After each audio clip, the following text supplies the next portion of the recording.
institutions deciding to close doors so early in their fall semesters. It just felt like KU choosing to open up its doors as is just wasn't a safe option. And on top of that, again, KU wasn't as transparent as it should have been, and it released a survey to students, kind of gauging whether they were planning to have in-person instruction and come back to campus to have in-person instruction, and they they basically got a result of students saying yes to that, but instead of portraying the information as is, they chose to portray it as an overwhelming desire to return to campus, to return to the Lawrence campus, which wasn't necessarily the truth. An article in the Lawrence Journal World basically showed that, and I guess brought that to light. And basically all of this is to say that the KU has not handled this effectively. I know that the editorial at the University Daily Kansan has gained some traction. I know that it's received some mostly positive reaction after being published last night. But basically, at the University of Kansas, we felt that to best serve our audience and to best serve the students and the faculty and staff of the University of Kansas, it's best that that basically we should go online classes and not have an influx of potential harm to people on campus because of the coronavirus. And so, yeah, that is basically the majority of what has transpired. As of right now, the university or university leadership have not addressed this editorial in any direct way.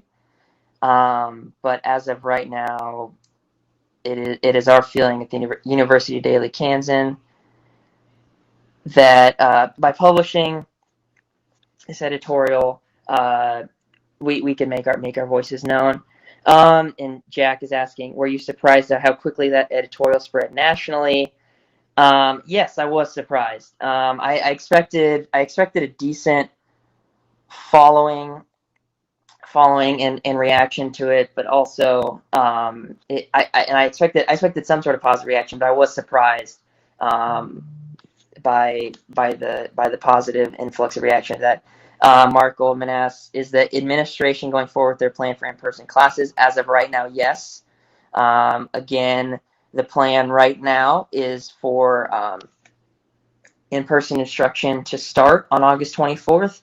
Now, KU did go back about 2 weeks ago to go back to adjust schedules for all students at the University of Kansas to bring some classes online, to bring some classes in a sort of hybrid format where one day it might be online instruction via Zoom, and another day, say if a class is 2 days a week, one day would be on Zoom and the other day would be in person.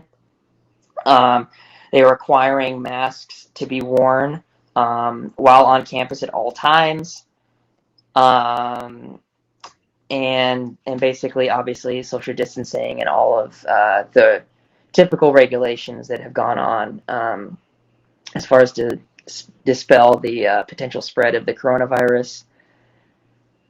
Yeah, and also just for me, I've also, just from my perspective, I know my background is in sports journalism, and I've also wondered, as we all have, how sports will function in all of this. As of right now, I know some conferences have canceled, such as the Big Ten and the Pac-12, canceled fall sports, but the Big 12, which the University of Kansas is in, has decided to move forward with fall sports, and so that also is going forward, as with obviously extra precautions, and KU football is testing 3 times a week, that type of thing. So they are taking precautions, but the University Daily Kansan felt in our editorial that these summer months of preparedness were not quite enough to make us all feel safe, and also just put everyone in the best position to succeed, both in a learning environment and also just from a safety perspective.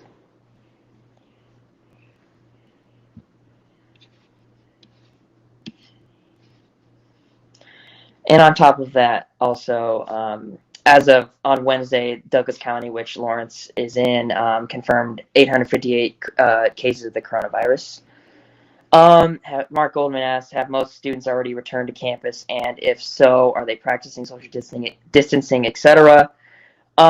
Students are returning. This is typically kind of deemed as move-in week. Students are returning to student housing. In that initial count, about 70% of those positive tests came in Greek life. So that definitely is a concern.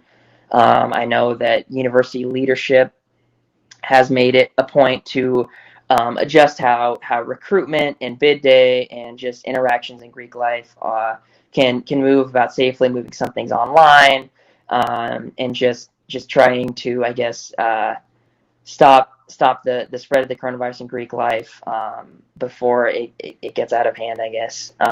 And so Jack asks, what's the general mood amongst their students that have returned? Combo of happy to be back and nervous. I think the general consensus is most are nervous. I think the idea of trying to have some sort of normalcy is something that I think we all desire to some extent, but at the same time, that has to be balanced with the safety of everyone and keeping people safe amidst this pandemic. And so I would say I think mostly people are cautious, and I would say most students, at least that I have talked to, and just kind of what I've gathered on social media, it's mostly been nervous.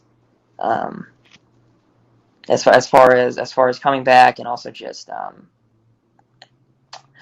hoping to come back to a learning environment where they actually can learn something amidst all of this, and also just I think people are just hoping that students actually abide by the mask mandate and social distancing, which I think obviously we won't know until students come back fully, which I guess we will find out on next week, starting on Monday.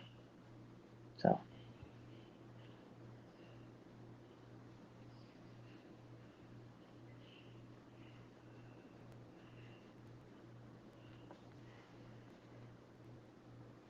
And with that, I will be signing off. Again, this is Braden Shaw, managing editor of the University Daily Kansan.